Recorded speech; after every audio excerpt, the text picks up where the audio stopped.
Hello, romantics. I'm Sarah Gomez, author, romance lover, and host. You're listening to Romancing the Story, a podcast centered around writing, reading, and story structure, all with a twist of romance. We're at episode 46, and on today's episode, I chat with USA Today bestselling author Jennifer Hilt about recognizing tropes and how to use them to strengthen stories. We discuss the importance of motivations, goals, and conflict in tropes while also honing in on relationship-driven movies, TV shows, and books to identify the tropes used in their storylines. Full disclosure, we make reference to Ali Wong's Always Be My Maybe, but I call it Always Be My Baby, because, Mariah Carey. Links to connect to Jennifer, her books, along with the Kickstarter and media mentioned, will be listed in the description. I do use Amazon affiliate links, so if you buy through the link, it helps the podcast and is always appreciated. It's that time of year again, and love is in the air. If you want to get all snuggly and cute, definitely check out Amafire Press Apparel. They are an online apparel shop creating shirts and mugs designed with readers and writers in mind. Owned by a woman and a fellow romance writer, Amafire Press has a design that expresses your personality, whether you want to chill for nighttime reading or gear up for a writing challenge. Best of all, they're adding new designs almost every week. The special discount code of WELCOME15 for your first order for 15% off is still available. I will include links and the code in the description. With that said, let's jump right in. Welcome USA Today bestselling author Jennifer Hilt. Yay! Thanks for having me, Sarah. I am so excited to talk to you.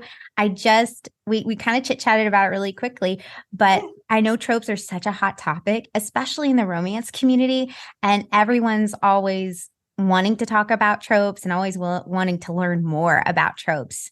So in case listeners don't know, can you tell them just a little bit about yourself and your writing? Oh, sure.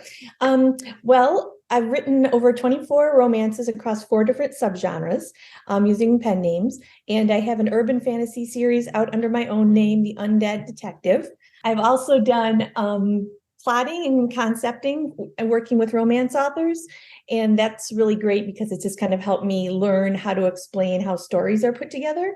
I have 2 other books in the Trope Thesaurus series. The first one is the Trope Thesaurus. The second is the Trope Thesaurus Horror, and then I'm having the romance one coming out in the next couple weeks or so through Kickstarter. And then my other ongoing project, I'll just sneak in there, is I'm co-writing a mystery series with my brother. Ooh, fun! So what I'm hearing is there might be a mystery edition of the Trope Thesaurus eventually down the line. I do believe so. Yes, I've already started scribbling and taking, when I see something, I'm like, oh, that would be a good one to talk about, something on TV. So yeah, or a movie. So I'm excited to do that too. Because I know when I was looking up to do an episode on tropes or talk more about tropes, I know I immediately found your Trope Thesaurus, which has been a huge game changer because you really went through a succinct way of breaking down the tropes and how they are utilized. Yeah, I just thought it was such a great tool to be utilized, especially for writers or readers to kind of hone in on some of these building blocks that we use in romance in particular. Right. Yeah, I'm so glad. I had no idea when I wrote it, if it would be of any use to anyone. But like I said, in working with authors, I was noticing we needed to talk about tropes, but there's always I think less so now, but there's always a lot of shame about it. And so I started to think about, okay, so what does that mean? And it was I don't think it needs to go, it's a big blanket that needs to cover the whole thing. Maybe tropes aren't the same as cliches or stereotypes. And how can we break that up so that we have usable things to work with and we don't have to worry about a lot of the other stuff? So that was but I didn't know if anybody else would find that useful. So it's been a really nice surprise that people have really liked it. Well, and I think you had a perfect timing of when it came out because it's kind of been like a shift, it feels like, in the romance community in particular. Like tropes are utilized so much now, even as part of the marketing, as part of your Mhm. brand, as part of a selling point. Like even during the blurbs, they'll call out tropes in particular to use it to Yes. get to their right audience. Exactly. Yes. Yep. And I was working on it for like a year before. And it was interesting. Like when I first started working on it, it was like more, like I said, me having worked with other authors. But as I kept working on it, I was like, oh, I'm hearing about it like more in the media, more in the mainstream, like articles that I read that come across, on my phone will be like talking about tropes. And it's just like not even writing oriented, like for TV shows and series. And so I agree, it's been a big shift in the last year of that word coming like into the mainstream dialogue more. It's so interesting to me because people are very passionate about their tropes, right? Readers, Mhm. writers, just general audiences abroad, because it's one of those things of like you love them or you hate them, or Right. there's kind of very little middle ground. So Mhm. why do you think people gravitate towards tropes so much? Well, the thing that occurred to me when I was working on the horror book, which sounds funny, but I was realizing that tropes are really relationships. And that was so true when I was working in the horror genre, which totally surprised me. But I'm like, I think that's what people really want is the relationship in the trope. And that's what they're saying when they like, I like X kind of story. And it just didn't occur to me before that's what it was. As you know, I love Secret Baby, but I also love twin stories.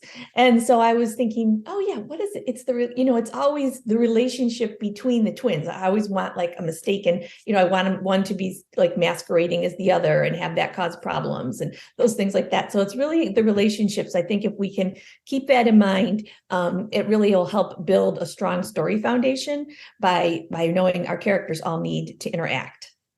Yeah, and that's a great way of framing it because there is a reason why everyone kind of loves tropes, right? And it keeps getting utilized over and over and over and over. So I like how you, in the book, the Trope Thesaurus romance, which again, you kind of mentioned will kind of kick off a Kickstarter, right? On today, starting today. You break down tropes in 10 romance subgenres, but there are so many subgenres of romance and so many tropes. I mean, you mentioned some of them already a little bit, like the secret baby and the twins. Like, how did you choose which ones made it into the thesaurus? Yeah, that was really tough because even as I was working on it, I was like, oh, I know I'm leaving like ones out I want to do, but I was like, at some point I gotta like wrap it up. And I was hoping that kind of in talking about it, people will see that there's really a lot are embedded with each other. So, like for example, paranormal romance, there can be a lot of elements of either a paranormal romance could be a fantasy one also, or it could be have elements of contemporary. It's like where you're setting stuff. So I'm hoping that people will see that there's a lot of migration between them and that they're not like just the 10 separate genres. But I just kind of tried to go with what I see the most out there generally. Like I couldn't get into the like cowboy stuff, which is super popular. I just kind of went with what I see the most kind of out there that I was hoping to, authors would be like, oh, I want to write in this genre, or I do write in this genre. Let me get some take on what she's saying about it, just to kind of help boost ideas. Well, and I love that you took that into consideration because I know one of the other ladies I talked to about tropes in particular, Amy Walker, who was also Yeah, on the podcast talking about tropes, that's she awesome. had mentioned, yeah, she said she was in the publishing industry for a while and she had started to notice this trend where tropes were starting to be layered on top of each other, kind of crossing genres a little bit, like mixing and matching. And Mhm. that's how authors were kind of presenting their stories now to readers in order to kind of differentiate themselves. So, Yeah, like, is that something that you've seen kind of as well? Like, and then you kind of took in consideration when writing the book? well, to me, it seems like the tropes are generally like a base that can be used across, almost like colors in a paint box. I think about them. And if like say they're like watercolors. And so I think of tropes kind of like that, or as like Play-Doh, something that you can build with. And then I think about them as kind of blending them together and merging them together to create stories. So I totally see what she's saying about that. with the publishing industry, because I think that's, true that there is that readers are like, oh yeah, they're paying more attention to say, hey, this is an alpha male story, and things like that. But for me, they're building blocks, and I think they can be honestly used. It doesn't have to just be in romance. I mean, these can be used in other genres too. But I'm just kind of focusing right now how romance authors would use them, just because with us, that is our main storyline, is the relationship between the main characters. And that's not true in other genres. So that's what makes romance special, is that we're really dealing with that relationship to start with, and then layering in like some subplots or other things underneath. Absolutely. And we are all here for a good love story or a good relationship, right? That's like the meat. That's the heart of the story. Exactly. Yeah. If I have to get on a plane and fly somewhere, it's like, oh, I am definitely taking a couple historical romances with me, because I want to be like completely as removed from the process as I can, squished in my seat, like escaping to another world, That's exactly what I was talking about with somebody else too. I mentioned that romance is kind of like the comfort. It's kind of my comfort place. Like if I was traveling quite a bit for a period of like 3 or 4 months. I was going weekly, traveling for work. And I would always like bust out my Kindle and like have at least 2 or 3 romance books downloaded already, ready to go. And I like, as soon as I waiting for that plane, I am busting it out and I am reading. Exactly. Yeah. We're really so lucky with that whole ebook revolution, because before it'd be like, I was always thinking, I wish there was a word for like when you get on the plane and the books you've picked, you suddenly realize, oh God, these aren't the right ones. Like, I'm trapped on this plane. I have only these to read, and they aren't even what good or what I want. And so I was like, oh, then the ebooks came along and they've taken, away that problem. So we're really lucky in that way to have so much choice now. Oh, yeah. And with the rise of indie publishing, my goodness, it is just like booming with just so many romances, so little time that I have. Just like there's so many releasing, and then I still my TBR just keeps growing. But I'm very thrilled. I'm very thrilled that there's so many people. It's made it so accessible. And even tropes, you could even say that about tropes. Tropes have made romance writing very accessible for people to be like, okay, that's definitely something I want to write about. So yeah, and that's really something I think to thank our readers for, because I feel like this is a trend that really readers push, especially romance readers, because they've all along been like, I like X, Y, and Z.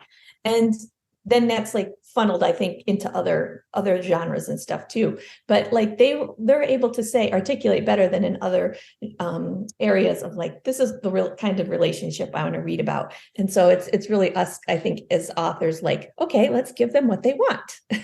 And I appreciate that as a reader.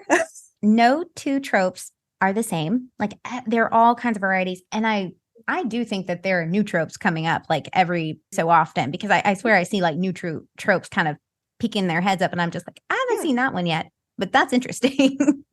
Yeah. So, and I know every author's process is different. How did you approach analyzing each trope in the book? Well, let's see.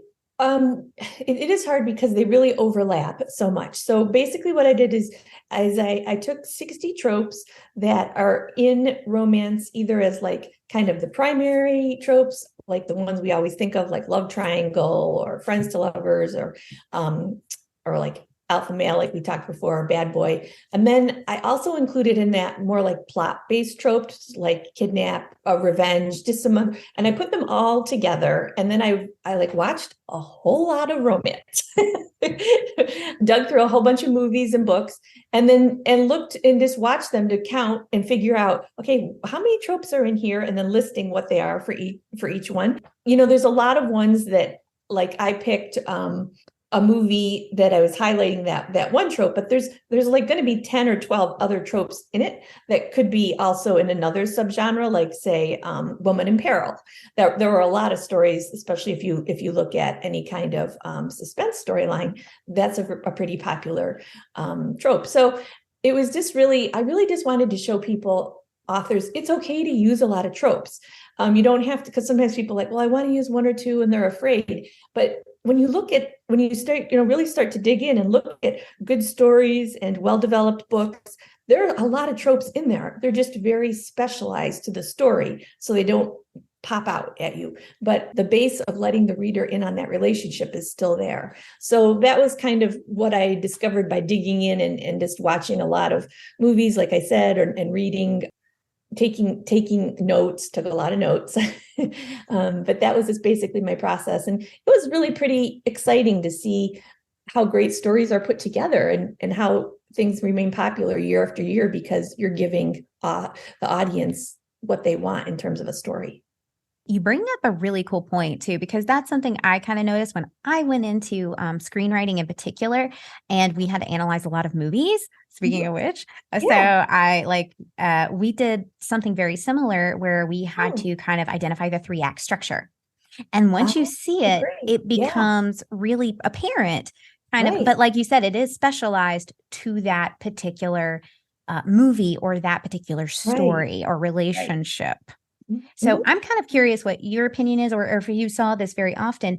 Is I've noticed a lot of tropes being integrated into romance, into the book itself a lot of times, but sometimes it doesn't make an appearance till like halfway through the book. And I think that's totally great. We like when I read a book, I don't need to know on the first page what all the tropes are going to be for the book.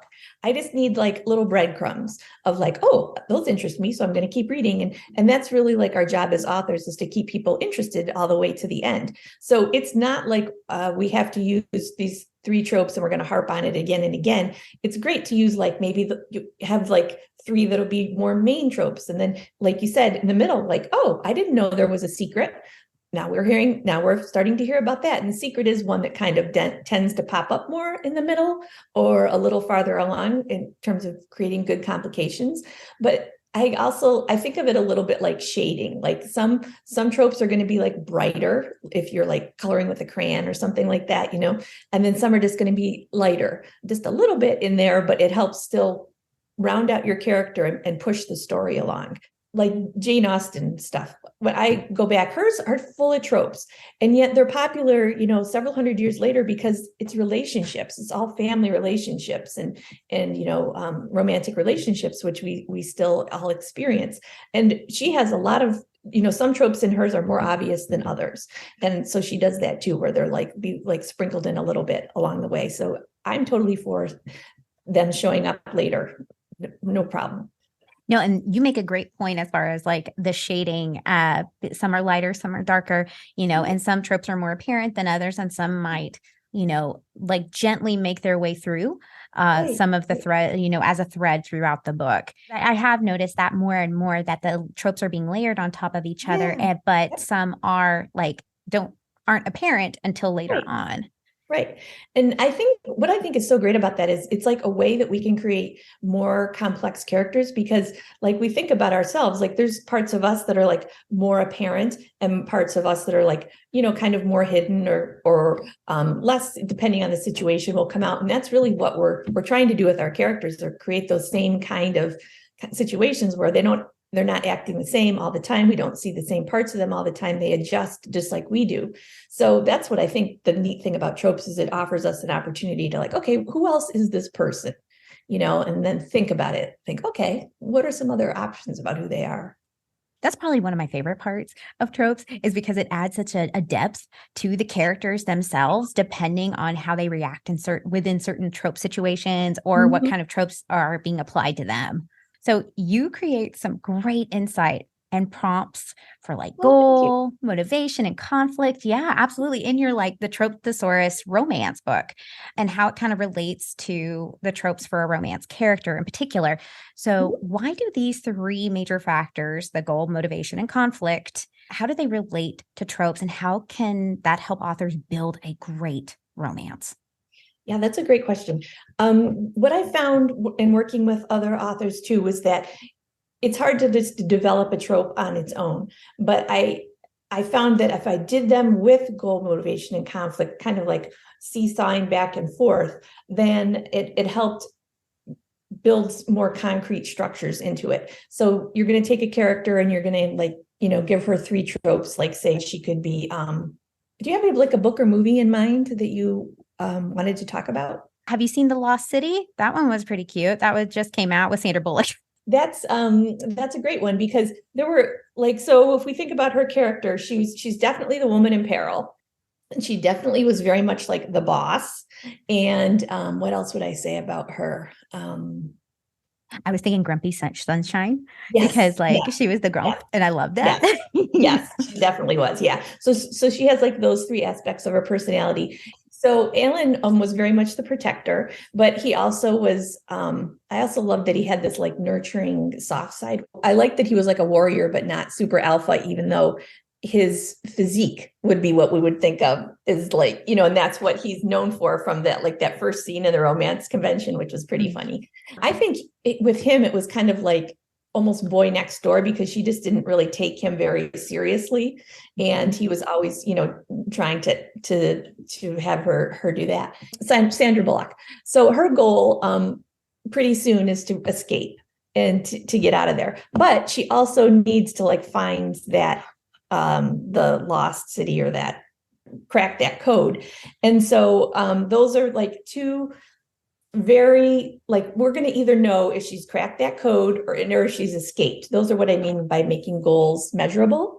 And obviously they're meaningful because the antagonist was like supposedly threatening her life, which I had trouble taking him super seriously, but but that was kind of the setup for that. And then obviously her motivation is to be free. And then the conflict is she has no skills that translate into finding her way through the jungle. And she had done anthropology, but with her husband, and it wasn't like she has all these physical skills to navigate. So that would be kind of like how I would set that up with looking at goal, motivation, and conflict, and then just kind of threading it back and forth with the tropes that we talked about of like, what do we say, women in peril, the grumpy sunshine, which I also kind of think of as alpha hole, where, it's kind of like she's the bossy person and that grumpiness.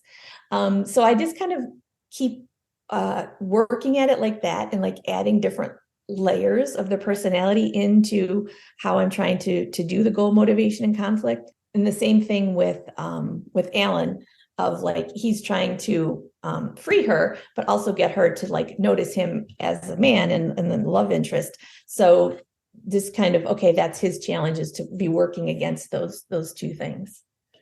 Well, and I know we mentioned kind of a little bit earlier, like I see new tropes, but I think they're just named tropes. When I thought of Alan, I thought of him as what they call a himbo now, or golden retriever energy. Oh, I like that. But like, I Great. thought it was, yeah. And I was just like, that kind of fits him because that's something he was very, he seemed really kind of, a little dim, but like really lovable and like just wanting to do the right thing. And he was so sensitive and almost a little bit of a cinnamon roll too.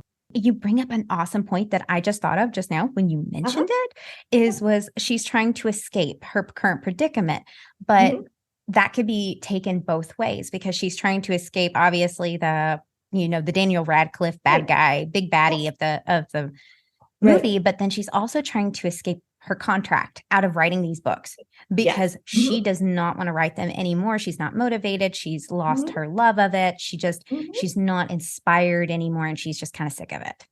So I love that you could use like both of those to kind of mirror throughout and it kind of did. It kind of mirrored throughout the movie that not only was she trying to physically escape, but she was trying to emotionally and mentally escape things that were weighing on her. Right. And that's what great stories do, is like, you don't see it right off the bat. You're just sucked in. And then later when you think about it, like we just did, because this was an example I talked about in the book. It's like, oh, then you start to see like all this structure they built in, but it doesn't like come at you super apparently when you're watching it or reading it, which is what makes a really engaging story. Well, you mentioned something that like blew my mind because talking about Sandy Bullock, because that is my default when I think of rom-coms. But like you mentioned While You Were Sleeping, one of my favorite movies of one of my favorite rom-coms of all time. Like it was playing nonstop at my house. My mom loves it. So like all the time growing up. But you mentioned it was like it was basically a Rapunzel retelling. And that blew my mind because I didn't even think about it until you mentioned it in the book. And I was like, oh my goodness. I was like, OMG. Oh, Like, good. Well, I'm glad it wasn't just me, or it made I sense to see somebody it. else. Like, I totally see it now without like you having to say anything else. And that's a very clever way Mhm. of integrating those tropes without really outright, like you said, outright saying it, or like kind of being really clever about it to where it serves the story and the characters. Yes, exactly. Yeah, no, I was thinking of that too. Like, wow, this is like, and studying it, I'm like, wait, this is actually just like Rapunzel, but she's in, a transit booth, and it was just kind of really funny to realize that and wonder, like, how did they pitch that? Did they think of that themselves? But you have then, if you use something like Rapunzel, then they had the basis for a very popular, well accepted story that people like again and again. So it was really clever how they did it. I love when people like integrate it, like you said, in just Mhm. very non-distinct ways. Like they're in there, but you don't really see it until you really examine it. It's just kind of subconsciously. And a lot of times Right. that's why we love these stories, is because a lot of times it Mhm. is the same story over and over and over, but just Mhm. told differently or repackaged. Right, right. Yeah, and it still has like this emotion, and we still have this emotional connection with it. And I think that's the thing that makes it worth telling again in different ways. Like, I know it's an older example, but I loved the Bridget Jones Diary because it was Pride and Prejudice, which I also loved, but yet like, updated and added some other stuff. And it was just like, oh, so clever how she did it. And it's still, I had obviously rewatched it for this. It's like, oh, it's still good. Oh, absolutely. Yeah. And I didn't even know like that was a retelling until Mhm. like, yeah, until I was much older and I had kind of examined, like I said, we were talking about screenwriting. They were like, oh, yeah. And by the way, Clueless is a Emma retelling. And I'm just like, Right, wait, right. what? Yes, Excuse me? yes, yes. Just, Right, but right. it totally makes sense because Jane Yeah, Austen she was amazing at that. She was a, masterclass basically of yeah, like how you utilize tropes and making these connections that, like you said, centuries later, people are still connecting to.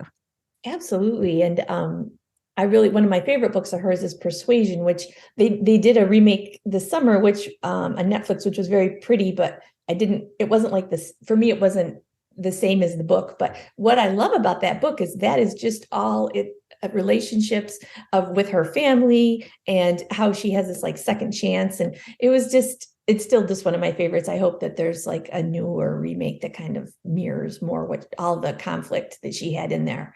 But Dakota Johnson, yeah, I still like her. And it's just like to get just escape into that world is always pleasurable. It is. And you mentioned something that like that's what got me, especially as someone who's written screenplays or who's taken Mhm. classes. And that's something that I actually talked to another romance podcaster about was specifically the movie Persuasion, why it was so divisive for Mhm. people. And my takeaway was that it was audience expectations, which I think leads right into tropes. When you're Mhm. using certain tropes, there are Right. certain types of expectations readers have of that trope. And Mhm. when you subvert it too much Mhm. away from what that trope is, I feel like you lose the audience. Mhm. I think that's really true. I think, especially with Persuasion, I think in a lot of ways that is an ugly duckling story for Anne, the protagonist, um, and not in a physical way. Although it's kind of interesting that as she like, comes into her own, people are like, "Wow, you're really looking good," But when she was just kind of exhausted and not appreciated, and I think part of that journey for her, kind of coming into her own and feeling like she has some agency in her life, the Netflix that they didn't translate that. Mm. The actress was already more empowered in a way in the beginning, so we didn't get that whole transformation.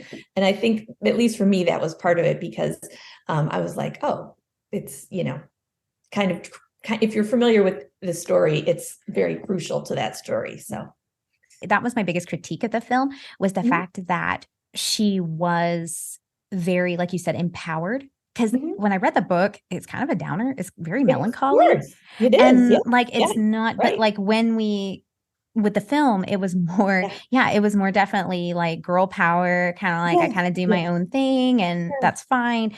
And that was not the essence I got from the book. So it was a very different view of it, not a necessarily a bad view, but just definitely different from what I think we had expected when, especially going into it. Exactly. Yeah. I think it could have been a perfectly fine film if it wasn't called Persuasion. I would have enjoyed it much better. That was exactly what I said, because that was something the romance podcaster, Poppy, she had asked me about it. She said, what was something they could have fixed about it? I said, they could have easily fixed it. All they had to do was change the name. Yes, they didn't have to do anything else. All they had to do was say it was a historical romance and change the name and just say it was loosely based. Yes. Loosely based on Jane Austen's Persuasion. Yep. I totally agree. Yeah. When I watched it, my husband was like, when I came out of the room, he was like, so, because he knows it's one of my favorite books. And I was like, it was an entertaining movie if they just hadn't called it same thing, if they just gave it a different title. But I think maybe the other thing about it is it's that journey that we want to go on with the characters. And because the book is such a downer, but we're also pulled along in Anne coming into the light. And that was, I think, lost in how, they tried to do it. So that was probably one reason why people like you and I are like, oh, we wished it had kind of stuck to that a little more. Exactly. And you do use a lot of examples of movies in your book. Was that always kind of the idea, was to make sure we use something more recognizable for some people? Yes, because it's just, there's so many great books out there, but it's just so hard because of all the things that we have coming at us, finding examples that people are familiar with. And I was afraid if I used a whole bunch of books, then it's like, people are like, oh, I got to go read that. Oh, I got to go read that. And I wanted to use stuff that was like, even if you haven't seen it, just from being in our culture, you generally have the idea of I think with all of these. So you'll be like, oh yeah, okay. So I can dip into that and see how that trope worked in that particular story, but I don't have to go and sit and watch, 60 movies or TV shows or read books or something, because who has time for that with trying to get their own work done? And I do think it is a lot less of an investment to ask somebody to watch like an hour and a half, maybe, of like a show or or even a movie, as opposed to like 8 hours with a book. Exactly. Yeah. And you can multitask of like having it on while you do something else. And True. But I will say audiobooks are amazing too. Like if I have to do chores, I will throw on an audiobook in a heartbeat. Yes. And tropes, kind of like I mentioned, seem to be ever evolving. Like new terminology, seems like there are new tropes every single time I turn around. So you provide great takeaways in your book by mentioning ways writers can implement the tropes more effectively in their work. Like I noticed you had all kinds of prompts and things like that of how to structure out something for the goals and motivation and the conflict. So, which was so cool. And so what's one of the more inventive ways you've seen, like, maybe writers use tropes in romance, or ways that you would suggest using tropes in romance? I think the most important thing is to remember like what genre you're working in and to be aware of that, because you do have to meet the reader expectations. And so like, I think that's just the most important thing for people to keep in mind of in terms of like, okay, if I'm writing a contemporary, this is what it needs. And versus if I'm writing a sweet romance, there could be a very big difference in like heat level and in terms of like other characters. So I think that's the most important thing, is to like know your genre. You can always bend the rules, but you need to know what they are first. and that's just really an important thing I want people to keep in mind. There's so many great examples. I was thinking, this isn't an example that's in the book, but it was something that I was thinking about lately, is Ali Wong, their friends. Always Be My Baby? Yes, Is that it? yes, exactly. Yes. And I thought like that was, I liked that as an example of it. It has some similarities, I guess, with The Lost City in terms of having a very like strong female character. But what I liked about it was the male character was a strong character, but he was also kind of the beta kind of guy, but he wasn't like so beta that you were like, oh, I don't think I really like. No, he's like a musician and he's just like super cute, and he fight Keanu Reeves. There's like great things about But I think that was a movie that did a nice example of taking tropes and twisting them. And it was, a contemporary love story, but there was like involvement of family behind it. So you could see those kind of tropes, but kind of twisting it in a different way. Instead of having a more conventional story would have had him kind of be the successful person coming into the relationship, and her being somebody who maybe had stayed at home and not moved on after the death of a parent. But the way they switched it so that he was the one who had trouble moving on and she was the one out in the world, it was like, oh, okay, I thought they did a really nice job on that. So you can do those kind of things when you know what the expectation is. And that movie did a great job of showing him coming into his own and being supportive of her in the end, and being emotionally involved with him and not just kind of keeping herself closed off. That's a perfect way to kind of bring light to that kind of question, is because I have noticed that too, is a lot of times where we would think, what is the traditional romance, male or female, or even non-binary now, Right. a role that, that we would assign someone, like the grumpy sunshine. Usually the man's the grumpy, the woman's the sunshine. And I've seen a lot of this trope is still there, but it's reversed in books a lot now. I'm seeing like the women's more the grump and now the guy's more the sunshine, which I think is adorable. Yeah. Yeah. It's great to see new things like freshen it up. That is a great tactic to use or to think about. If you're like, I want this trope, but I don't know if I want it in the traditional sense that people have known it to be. So how do I make it more lively? How do I make it more tailored to my story in particular?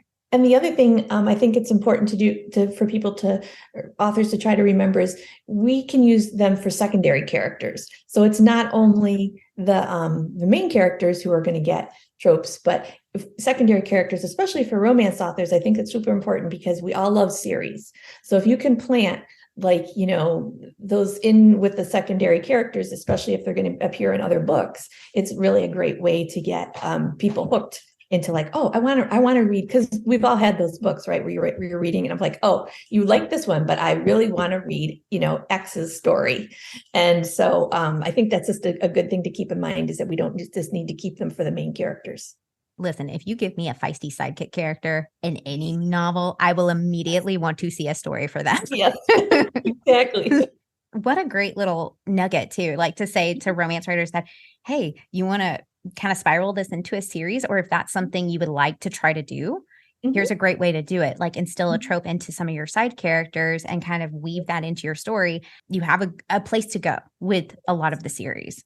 Yeah, and that's what we're always trying to, is authors, we're always trying to find like a toehold into a story, I think, because you have an idea, but it's like either it's so overwhelming, you have so many ideas, or you're trying to develop the ideas. Either way, it's a struggle to kind of get into like, okay, how am I going to form this?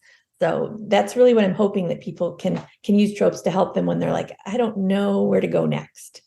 I was hoping it would make it easier for people with using goal, motivation, and conflict, and pairing that with tropes to give them like a base for when you're stuck. I love that, because that's something actually I just didn't think of till now, that we helped to brainstorm one of my girlfriends, one of her books with her. And that's what we ended up doing, is we ended up giving her a trope. It was actually a little bit of the amnesia trope. How do I make it to where this guy who had a kid for like 10 years ago with this woman, they had a one night stand, and how do I make it to where he never knew about her, the kid, even though she told him? And I was just like, well, maybe he was just too drunk to remember. She did tell him, but he was too drunk and he thought it maybe was like a dream or just like a figment of his imagination. Yeah. And that's how we integrated it into the story. And it worked. I feel like amnesia, I talked about it a lot in the Trope Thesaurus horror, because it's this, I feel like the amnesia trope is like one of the least developed ones, because there's so much that you could actually do with it, because I think that it can be used for like dreamlike stuff too. And so it's a way to like communicate like other things with the characters without having to necessarily go through the whole relationship. Like for the example I was thinking of was Charlaine Harris. I loved her Suki Stackhouse series. And she does, like, I think it was book 5. She does, Eric gets amnesia. Eric, the awesome vampire, gets amnesia, and he becomes a different person, more like sensitive. And so we get to see that with him and Suki, but then he ends up losing he's had a spell on. So he's had this amnesia, doesn't know who he normally is, but then he reverts to the old Eric in the end. And so it's like, oh, that was so clever of her, because she gives us what we kind of want and a little taste of it, but then takes it away. But then, and then we're like, okay, well, now what's going to happen? I have to read the next book. So there's a lot of ways that you can use it to kind of push the storyline along like that. And it doesn't have to be the whole thing. It can help your friend. It can help out tough spots. So, I mean, there's like a lot of stuff that's embedded in there without saying, oh, here's like the 5 ones that we brainstormed about, but yet it's helped to push her story along. Speaking of which, you pull from so many great examples for tropes, both in books and movies, like you were just throwing about just now, being able to identify them, and you cover a lot of territory. I can only imagine how long it took you to research so many tropes. Did it take you a long time? Yes, it did. Yes, I started it last March, and honestly, I did the horror Trope Thesaurus as like a break in between, but I've really spent so much time working on this in the last, we're into February now, and it's going through final proofreading. So yeah, it did take me a really long time. But I felt like it needed to be really thorough, because I wanted authors to like be able to look at it and see all the things that have been done with tropes and feel like empowered and energized to do that with their own work. And so it ended up taking longer than I had anticipated, but I'm hoping that, that time was well spent and helps people in their journey. Oh, I think it will. I think it'll be invaluable to any romance writer or even romance reader in order to talk more succinctly to their audience and saying like, okay, these tropes were used for like this type of book. It allows you a better way to identify, right? All those relationships, all those connections and how they're used. I think the critical thinking part is like something that we as romance writers can totally embrace and still tell good stories, but just kind of like being aware of the components that we're using. Oh yeah, absolutely. I think that is such a great method. And like I said, that's why I was so thrilled when I found your Trope Thesaurus like a year ago, when I kind of first really putting out content for my podcast, because I was just like, everyone wants to talk about tropes. Somebody help me talk about tropes. And I think you did a great job, because you found something that people are really passionate about and trying to navigate, even as writers and even like marketers. Like I said, I keep getting one sheets from different authors, and they're selling themselves by saying like, these are the types of books I write, and they're tropes. So I know it's very, very amazing. Yeah. Isn't it just incredible? Now, would you recommend writers watch or read other books or movies using their preferred tropes in order to kind of maybe broaden their horizons? Absolutely. It doesn't have to be even in the genre that you're writing or using. Sometimes I find it easier, like when I'm working on something, I don't try to read or watch in that genre. I need to do something else to kind of give my brain a break.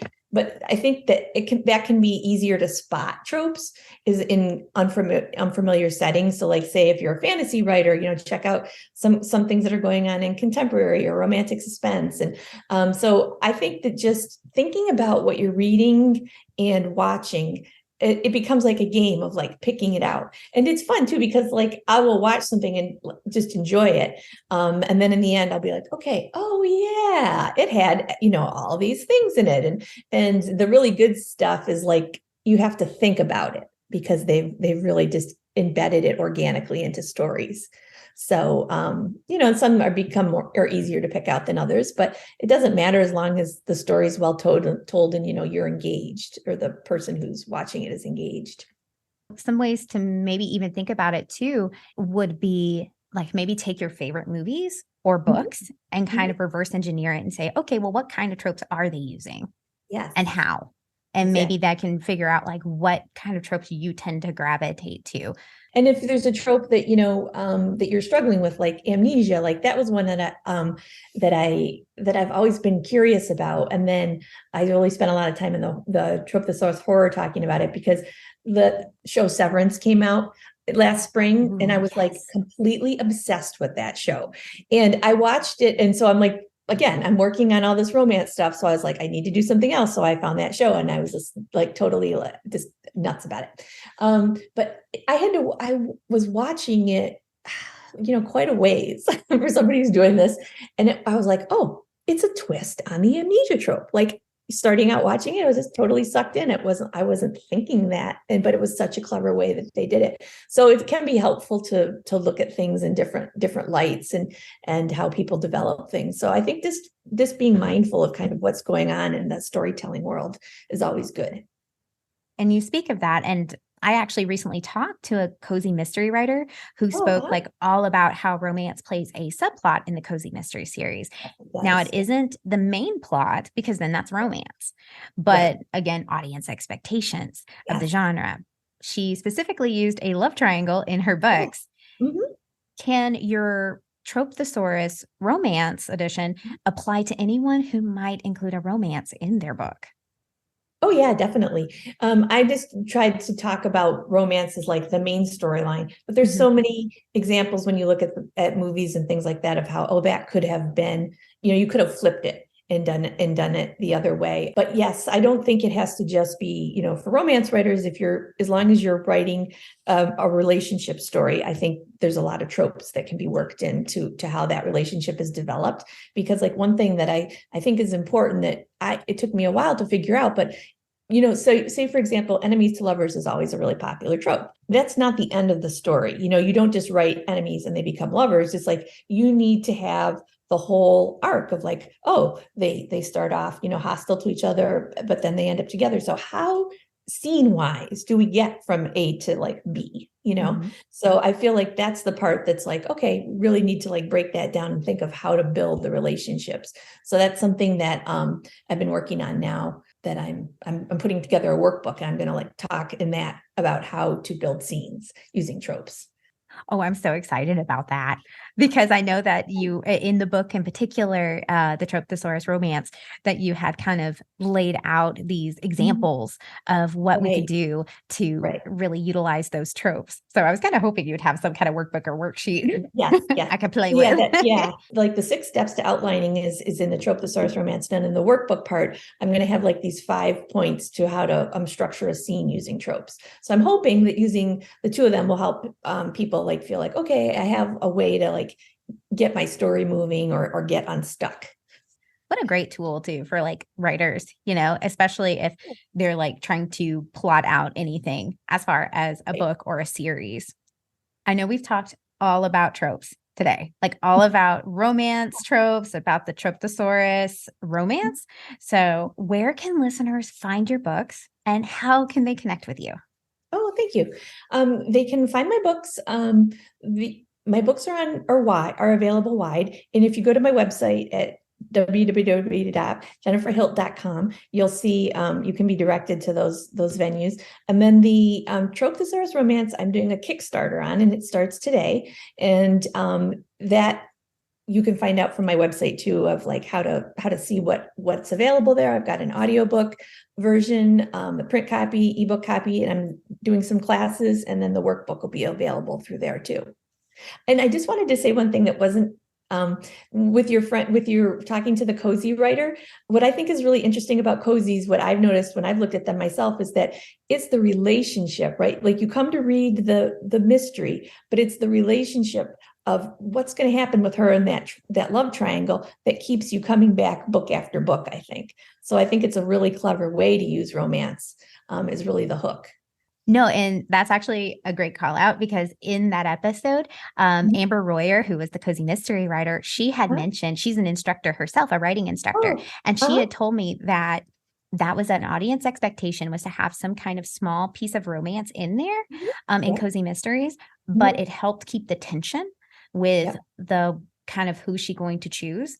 And she said she noticed a specific drop off once you kind of give that main protagonist their romance, there is a drop off of readership because you've already given, you've kind of given her that romance. And so like, hey, yeah, that's awesome. We came from the mystery too, but we want to see the community building and all those relationships. Absolutely. Yeah. I noticed, at least for me, I really loved the show Longmire. And I was like, realized I'm watching the show because I want to know, is he going to wind up with the deputy? I mean, yeah, there's mystery, but that's what I want to know. Right. I'm the same way. If I find like two characters have chemistry, even if Yeah. it's like not at all a a romance show Right. or movie, I'm just like, but will they end up together? Is all I Yeah, need to know. I need to know. I know. Exactly. So yeah, Yeah. great way to thread that out because she had said that she had kind of Mhm. tracked that out of over several books because she knows she wanted to Mhm. keep that tension. Thanks so much to Jennifer for joining the show. If you like this kind of content, don't forget to subscribe wherever you listen to podcasts. That way, you're the first to hear new episodes when they drop. And if you get a chance, feel free to leave a review. It helps support the show and allows more opportunity to bring in all kinds of fantastic guests. There's also a link to the YouTube channel in the description if you'd like to see the interviews with some of the guests and see them show off their lovely books. Book recommendations for this episode: The Trope Thesaurus by Jennifer Hilt and Persuasion by Jane Austen. As always, stay safe, be well, and keep writing. Bye!